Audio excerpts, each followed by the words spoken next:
నమస్తే, welcome to మన Telugu TV. ఇది నిజం.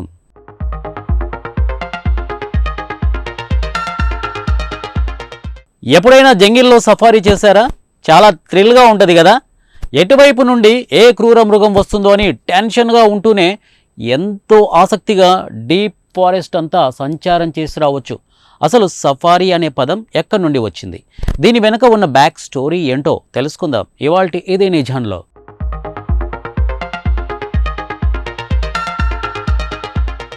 కొన్ని పదాలు ఉద్భవించడానికి ప్రత్యేకమైన కారణాలు ఉంటాయి.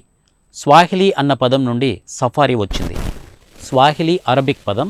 మన అచ్చమైన తెలుగు భాషలో సఫారీ అంటే అన్వేషణతో కూడిన యాత్ర అని, భూభాగ ప్రయాణం అని అంటారు. ఎన్నో మార్పులు చెందిన తర్వాత చివరగా 1850లో ఆంగ్ల భాషలో సఫారీ అనే నామం స్థిరపడిపోయింది. ఇది నిజం.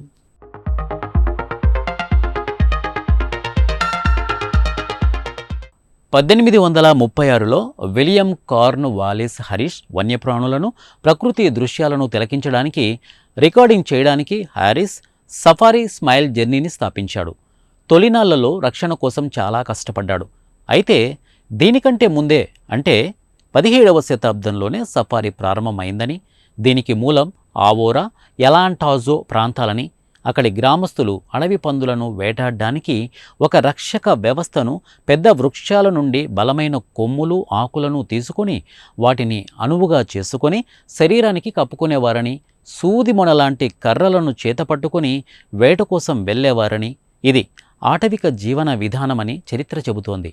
ఆ తర్వాత కాలానుగుణంగా మార్పులు చెందిన సఫారీ ప్రయాణం ఆంగ్లేయులు చేతుల్లో మరింత కొత్త పోకడలతో, పకడ్బందీ వ్యవస్థతో, కాకి దుస్తులు, బెల్ట్ బుష్ జాకెట్లు, అలాగే పిత్ హెల్మెట్, ఇక జంతువుల చర్మ నమూనాలను ధరించి సఫారీ చేసేవారు. 2005లో British government hot safari style దుస్తులను తయారు చేసింది. 2018లో శ్రీమతి ట్రంప్ ఆఫ్రికా పర్యటనలో సఫారీ దుస్తులను, జాకెట్లను ధరించి కెన్యాలో సఫారీకి వెళ్లారు.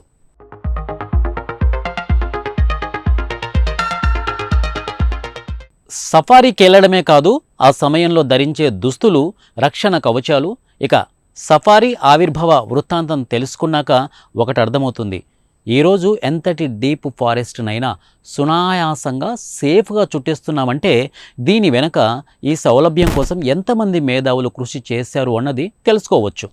పలు రూపాంతరాలు చెందిన సఫారీ ఫైనల్గా 2005లో ఆర్కిటెక్చరల్ డైజెస్ట్ కంపెనీ వారు రూపొందించిన డిజైనర్స్ను వాడుకలోకి తీసుకుని వచ్చింది. దీంతో విలాసవంతమైన ప్రపంచ సఫారీ క్యాంపులు ఏర్పాటు కాబడ్డాయి. ఇక విశ్వ ప్రకృతి అందాలు, క్రూరమృగ విన్యాసాలను ఆద్యాంతం ఆస్వాదింపబడుతున్నాయి. సో ఇది నిజం. సఫారీ లేకపోతే అడవి అందాలు, వన్యప్రాణుల జీవనశైలి కేలీలు బహుశా మిస్ అయ్యి ఉండే వాళ్ళమేమో. అవునా? ఇవాల్టి ఇది నిజం సఫారీ మరొక ట్రూత్ఫుల్ స్టోరీతో మీ ముందుంటాను.